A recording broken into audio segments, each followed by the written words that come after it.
All right, welcome back, Chelsea fans, to another episode of the London is Blue podcast. Of course, this is not Brandon. Of course, this is not Dan. This is Nick. As we are going through a bit of a slow week between Chelsea's matches at the weekends, and as promised this summer, have an update on our friends at Strasbourg with our friend JJ from CBS. JJ, how are you doing? Yeah, doing very well, thanks. Thanks a lot for having me back on. And I guess the first thing that I'm really keen to know is how that trip over with a bunch of the Chelsea boys is shaping up.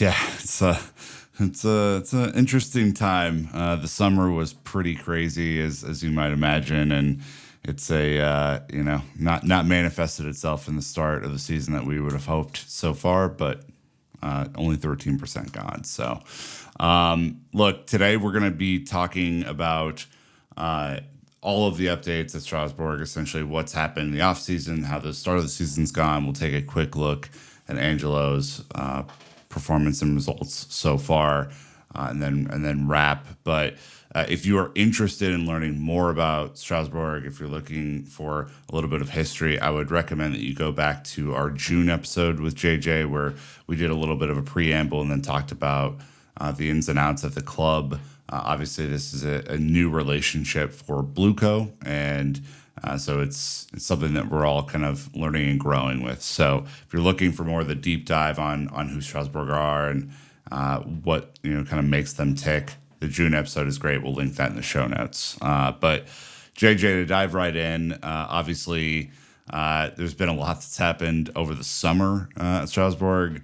Blueco acquisition, some negative fan sentiment, fair to say.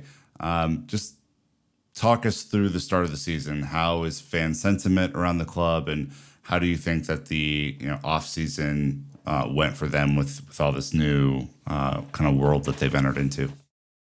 Yeah, I mean, obviously it's massive changes for Strasbourg because sort of the financial muscle now that comes with Blueco, puts them on a completely different level to what they've been used to before. You just look at some of the acquisitions that they've made, some of the money that's been spent. That was kind of previously, unthinkable, like buying guys who alone sort of cost more than, some of their summer transfer budgets have been since their return to Ligue 1.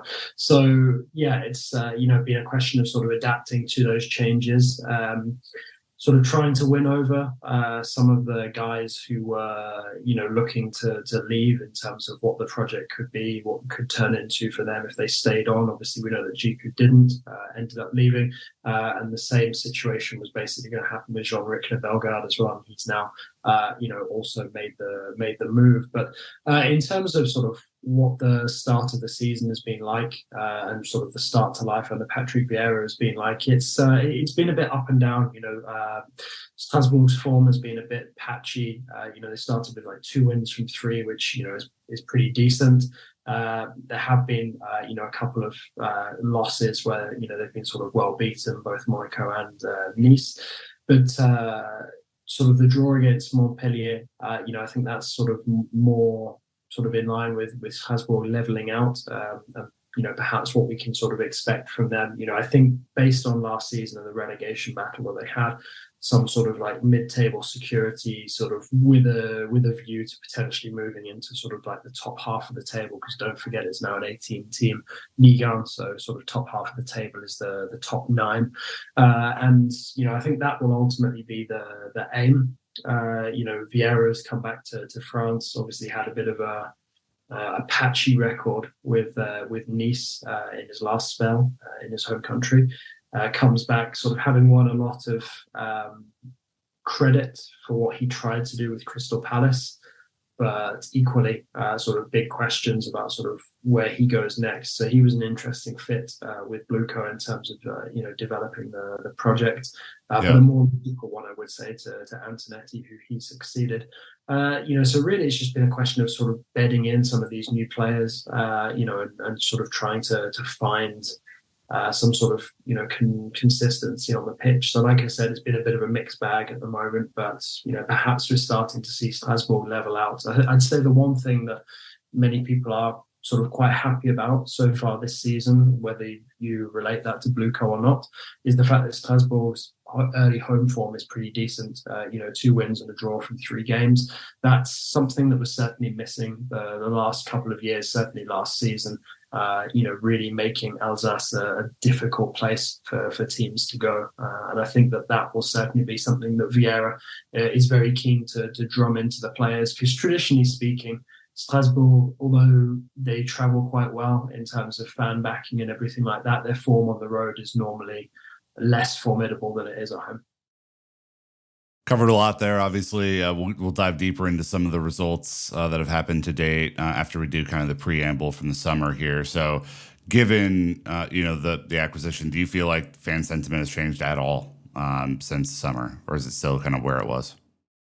I think when you talk about these kind of takeovers, not just Bluco, but you look at say 777 with Red Star, a bit further down the French footballing pyramid in the third tier. Normally there is quite a sense of dissatisfaction, and the fans will be quite vocal, especially at the beginning of the season before there's sort of any results on the pitch to sort of judge it by. And normally, a good run of results will keep that in check. Sure, there'll be just sort of like murmurings and bubbling of discontent, and sometimes the voicing of frustrations. But generally speaking, I think as long as form remains good on the pitch for Racing, then I don't think that there'll be as much sort of opposition and criticism of the Bluco decision as there would have been, had form been very similar to what we saw last season. If those struggles were to come back, I think that there would probably be a lot more frustration directed towards Bluco and the likes of Mark Keller. And I'd say Keller as well, in particular for his role, sort of while he's still at the club. He's somebody who the fans, because of their respect for what he's done over the years and how he's rebuilt the club, they won't want to sort of speak out of turn against him. But there was a lot of frustration towards him before the Bluco deal got done, and form was poor, and sort of there was no real way for Strasbourg to approach the future. I would say that he's probably lost the right to the patience that he would have had before, now that the Bluco deal has gone through, and it's not quite what the supporters would have chosen had it been up to them. Okay. Obviously, the stadium rebuild is a big part of this, kind of apparatus and part of the acquisition from Bluco. It's a €160 million investment, which is not small, obviously, but required based on our previous conversation about the club and where the stadium is at this moment. It appears that work is begun on the south end, and that, of course, that's going to temporarily reduce capacity in the stadium to about 20,000 or 19,000. Do you feel like this has had any sort of effect at the start of the year? I mean, you will see, various states of change, in the stadium over the coming months and years. And to be honest, that's true of a number of different Ligue 1 clubs. I mean, look at Clermont, for example. They've got an entire stand, which is very visible when you're watching on TV. So, obviously it does take a big chunk out of sort of the, what is a very vociferous atmosphere. But equally, I'd say, sort of if form was to get difficult, sort of having less of that feeling that the fans could be on the players' backs, might sort of take a bit of pressure out of the situation. But realistically, it's always going to be a sacrifice. It was always going to be a sacrifice for Strasbourg, because as soon as you deprive the team of some of the fans at home, that takes away sort of, a large amount of support, or a significant amount of support, which really sort of adds to this feeling that Strasbourg were a very formidable team to come up against on home turf. Also, the financial impact of it. Yes, obviously we know with Bluco coming in that Strasbourg's finances are in a much better position than they were before, but still, when you take a chunk out of the fan base that's coming to the games on a regular basis, that's also a significant amount of money that's coming into the club each week, because we know that the reason, or one of the reasons for this renovation happening, aside from the fact that it's been a long time since the last renovation, so everything's a bit dated, is the fact that Strasbourg, one of the clubs in France where the fans will turn out. They'll turn out in numbers, and they'll turn out for every single single game. So the capacity boost was absolutely necessary. So, I think it's got to be viewed really as a necessary evil, because while it is a bit of a setback, sort of in the moment, there's no real other solution for Strasbourg to go and play elsewhere. This capacity expansion needed to happen at some point, for the club to continue to grow and to be on an upward trajectory. So, sort of bad for a good, ultimately, I think Strasbourg will be in a much better place once the bulk of that renovation work is done. Obviously, you mentioned Vieira already, and this is a major kind of acquisition over the summer. Previously at Palace, didn't quite go the way I think a lot of people thought that was going to go. His teams at times played attractive football and at times played pretty turgid football. Obviously, the quote from Keller here is Patrick's arrival should allow us to make further progress, take a step forward. It corresponds with the profile that we're looking for, a manager with international experience and a good knowledge of Ligue 1 with its young players. What are your thoughts about this hire? There were a lot of articles at the time kind of surprised that he went back to Ligue 1 after being in the Premier League. Is that kind of how you feel about the appointment? Or do you think that Strasbourg maybe just got a steal here? I mean, I think there's a lot of different factors that go towards it. I think obviously in an ideal world, Vieira would have stayed in the Premier League, but also at the same time, it's a question of the right opportunity arriving at the right time. In Strasbourg, we're about to, be transformed by the Bluco acquisition. So I think that in itself was attractive to Vieira, because if you'd offered him the Strasbourg job without the Bluco backing, I'm sure it would have been a completely different prospect for him, and probably one that he would have been less interested in. Also, with Vieira sort of still coaching under the Bluco, so the kind of Premier League umbrella, because there still will be a lot of attention paid to how Strasbourg were doing. That kind of keeps him on the radar for potential Premier League opportunities in the future, and also should the Strasbourg project go as planned, maybe he'll find himself, coaching a team in Europe in the next couple of years. I mean, one thing that I think does sort of speak in Vieira's favour, certainly from his experience with Palace, is that he's used to working with some sort of like younger talents, trying to bring them through, bleed them in, make them solid, senior options, and also to build them up potentially for future involvement in Premier League football. And I think his experience of the Premier League, both as a player and as a manager, will also make him extremely valuable in terms of preparing those players for potential use by Chelsea in the future. Well, we're going to dive into the squad and results coming up. We'll just take a very quick ad break and be right back. All right, JJ, obviously it was a busy summer, maybe even a busier summer than we thought it might be back in June with Strasbourg squad. There were a bunch of departures, a lot of loans, and some new acquisitions that popped in. On the departure side, Habib Diallo and Bellegarde are kind of the main departures in terms of, bringing in fees. Were there any others on this list of, I think, 13 or 14 players that surprised you, or do you think were potentially good business for the club?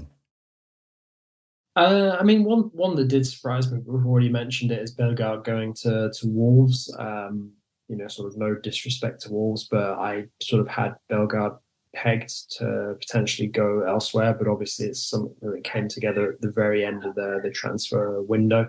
I think the sort of underrated departures outside of the ones that you've already mentioned are actually the likes of Djiku and Liena, because that's two very experienced players, two kind of central leadership figures as well. Djiku, no surprise, because he was coming to the end of his contract, and obviously seeing him go to Turkey, he's left to pursue potential European involvement, which at 28 years old, he couldn't sort of wait around and see if it happened in the next couple of years. Whereas Liena, at 35, dropping down to play in Ligue 2 with Bastia, it's no surprise really that Strasbourg had to make that very difficult decision at one point. I don't know if during our first podcast appearance we sort of touched on his story, but Liena's story is incredible. Really, sort of he rose up through the ranks with Strasbourg as they were rebuilding, from financial ruin.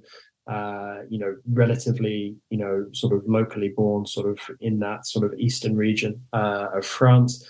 And sort of really a sort of rags to riches tale where you've got a guy who was essentially stacking shelves in a magazine shop, a newsagent essentially, who then goes on to become a key figure for Strasbourg. Not just sort of in the lower reaches, sort of your fourth, third, second tier, but goes on and becomes a consistent performer in Ligue 1 as well. Helps the club to win its first silverware in years. So really, really leaves as a club legend. And some of the sort of debate around the nature of his departure was a little bit bitter, a little bit acrimonious. And that's perhaps something that I guess some fans would point to and say, Bluco and Keller in their new sort of role together in the leadership of the club might have handled a little bit better, but does also sound like there was, perhaps, some discrepancies between the story from each side. But, I'd say that Jiku and DNR certainly in terms of departures and sort of the players out on the pitch now, they'll still be sort of big misses that are being felt for some time to come, given their leadership. I mean, Maxime Lemarchand as well at 33, having to retire, that's, another significant amount of experience. Kawashima, even though he was backup goalkeeper again, at 40, he had significant experience. Sanson as well. Coming back to Ligue 1, but with Nice instead of Strasbourg, still something to give on the pitch at 28. They were always going to leave holes, in the team. So I think that's also brings me back to my first point about the home form so far this season. Because if Strasbourg can keep that home form going, it'd be very difficult to beat and pick up points more often than not. That will go a long way towards securing safety before any potential points on the road, looks to push them up sort of above the mid-table mark. One question that I know we talked about in terms of departures and keeping the squad together in our previous episode was whether this acquisition would help Strasbourg keep a hold of some of their best talent. Do you feel like, maybe outside of the names that you mentioned, that Strasbourg largely kept the squad intact, or do you feel like this is already in rebuild mode? I mean, there are certain rebuild elements to it, but also, there are some sort of significant talents who, the club have managed to keep a hold of. It's it's a tricky one. When you've got the likes of Doucouré and Habib Diarra who are wanted by a number of other clubs. You've also got a number of sort of younger players to kind of bleed into the team. But I'd say sort of some of the players who have been allowed to move on, they're not exactly sort of the kind of profile of players who might be able to develop into a player sort of the quality that Chelsea would need in the future. They're sort of, more sort of like old stagers, guys coming to the end of quite lucrative contracts that it didn't really make sense to extend in many respects. So I'd say that while there is sort of a rebuild element in terms of those guys who didn't have as much sort of resale value, there have been some players that they've managed to keep, whether they're able to sort of keep them long term, notably with regards to somebody like Diarra, remains to be seen. But I do like some of the acquisitions as well that, could be sort of built for Strasbourg's future in Ligue 1, but also could be of interest to Chelsea, sort of for the medium to long term when you've got guys like Bakwa coming in from Bordeaux, who's a real potential talent. So, I've been curious to see some of these players sort of getting, bled into this Strasbourg side by Patrick Vieira, and I'm looking forward to seeing it more and more. Sort of in the coming months, like guys who were on loan, for example, last season, like Moise Saï, who was in the second tier with Annecy. That's something that I think Strasbourg are also looking to recreate because of the success that he had last season, because they've also loaned out the very promising Candil for the season. So, I do think that there is sort of a rebuilding element to it, but one, also that's kind of like rooted in logic. And I'd say that the squad now has sort of less of a journeyman feel to it than it did last season. Obviously, the club spent approximately 56 million euros on new players, and I remember us talking about the previous budgets for operations, not really coming close to that number. Of course, with sales, I think they're minus 23 this season, but it looks like they really kind of did what Chelsea have done, which is go young in a lot of cases. A couple of young center backs, a couple of young center forwards and wingers. Were there any of these purchases, whether it be Sila or Amaya, that stood out to you in terms of profile player that's coming to Strasbourg in this new model? I mean, in terms of players coming in, I mean, looking at them spending 20 million on Silla and around 13 million on Omega, that's already a massive amount of money compared to what they would have spent before. I mean, if you look at Moanga and Bakwa as well, you sort of add those transfers together, and yeah, you're at sort of you're above 50 million euros, which is unheard of for Strasbourg. So it's been a big summer of change, and I'd say that they haven't gone crazy with that money. Sort of jury's out on some of the bigger purchases so far, notably Silla. But like I said earlier, I think that the likes of Moanga and Bakwa, they were good sort of opportunistic acquisitions from Bordeaux, because they're players who will develop at a nice pace in Ligue 1 and potentially sort of be ready to push Strasbourg towards Europe in the next season or two. And I do think as well, it was important to really bring the average age of the team down as well. Like I said, there's less of a journeyman element to the group now. And you look at those sort of four main acquisitions, or five if you include Seydou Sow as well, none of them are older than 21. That's, really like an injection of youth that I think the Strasbourg have needed for quite some time. So it's definitely a work in progress, but very, very nice to see Strasbourg sort of pursuing this dynamic, whereas before they were more associated with bringing in like experienced players on loan, or potentially sort of picking up guys who are on a free transfer because they left another club and were looking for sort of one final decent sized contract.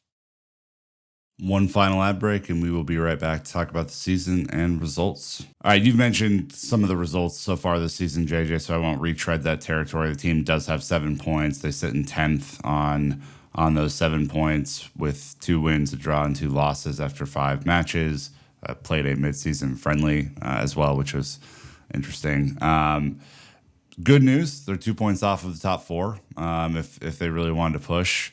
But bad news is it seems like the style of play has kind of made them into a counter-attacking team this season. They average roughly like 39-40% possession, do get a decent amount of shots off, and are, I think, on average about like 31% shots on target from those shots. So seems very much like the 4-2-3-1 is more built to hit on the counter. Does that seem accurate to you in the way that they play?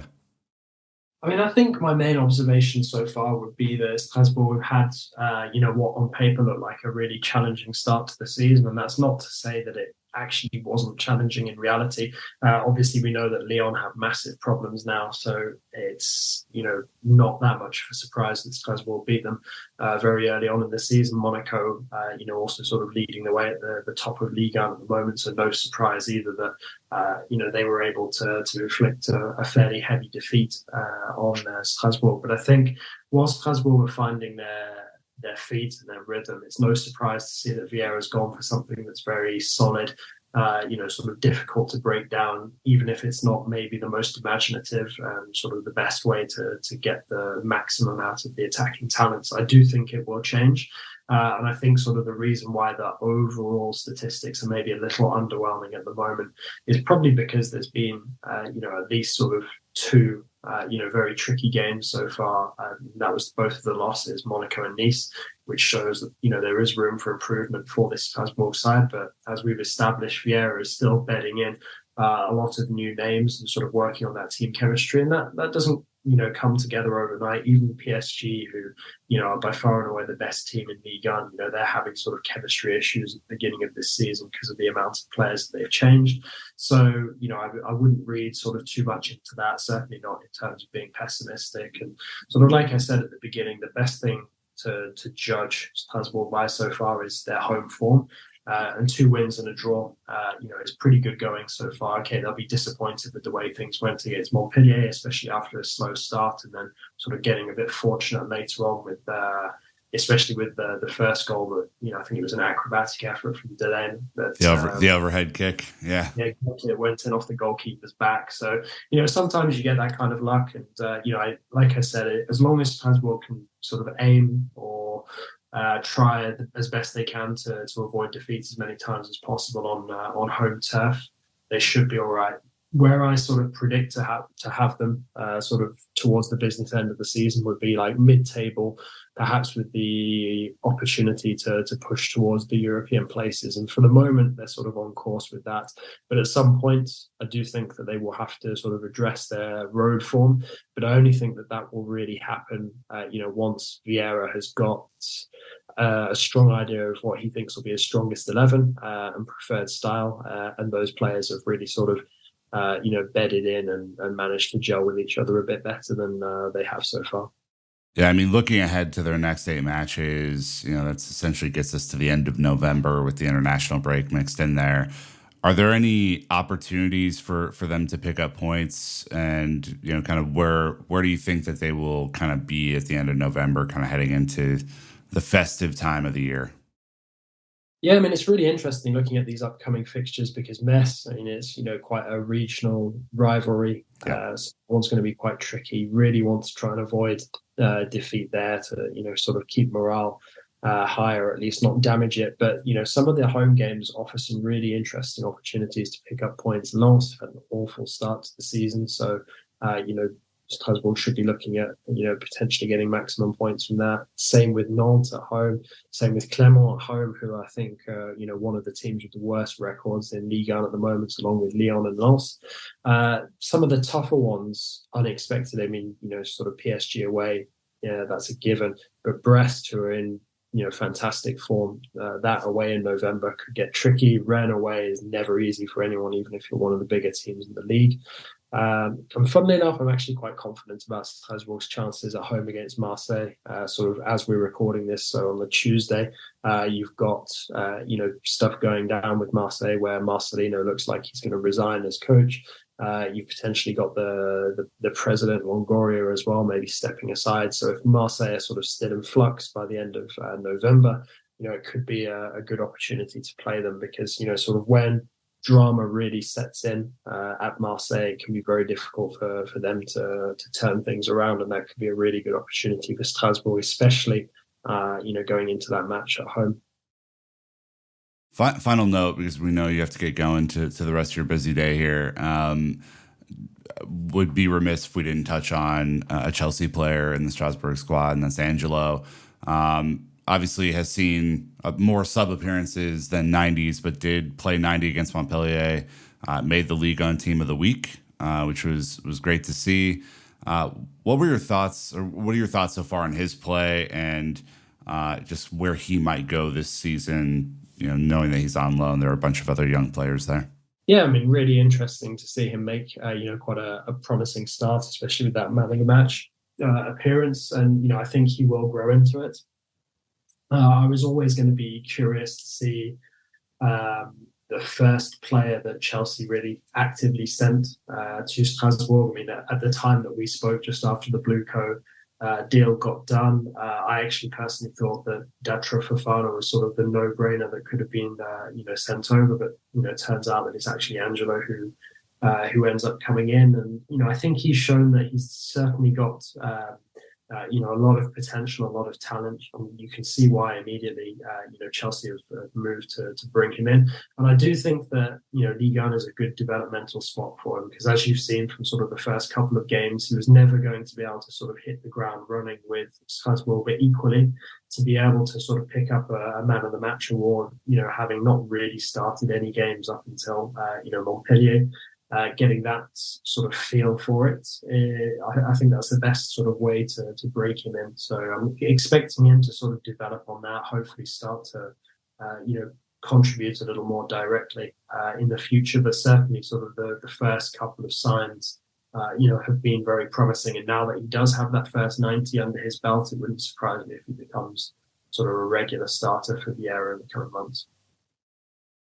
Last question. Were you surprised that more Chelsea players did not go to Strasbourg in the offseason, or did you feel like this was going to be kind of a one-player sort of interaction?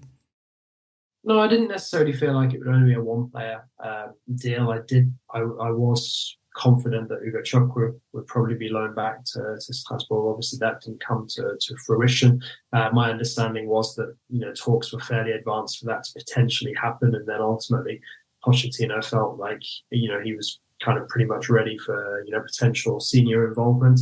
Whether that turns out to be the right decision or not, we'll have to sort of wait and see. But I don't think it would have been a bad move had he ended up coming on loan for the season and continued his development there.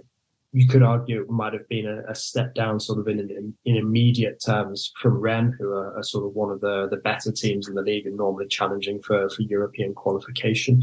But equally, I think he obviously would have been a key player in that setup if he had come and might have developed a bit faster. But equally, he'll be getting, the best sort of training experience and conditions possible, that he's ever had in his career.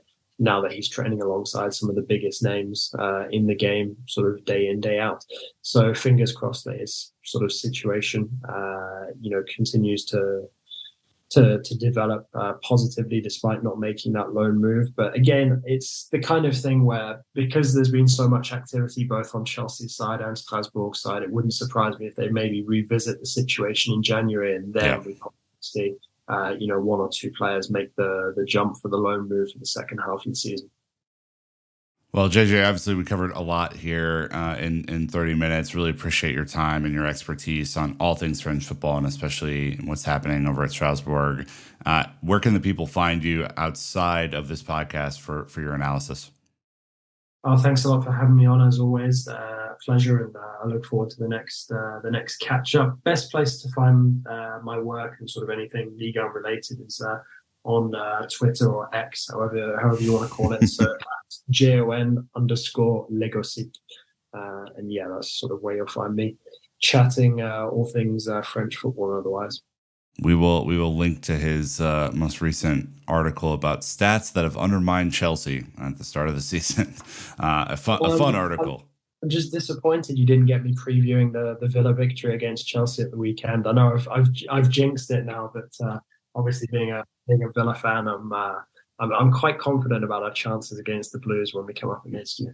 Well, you've jinxed it now, so I feel better. Thanks. Look, as always, appreciate you, and we'll talk to you soon. Thanks a lot. Take care.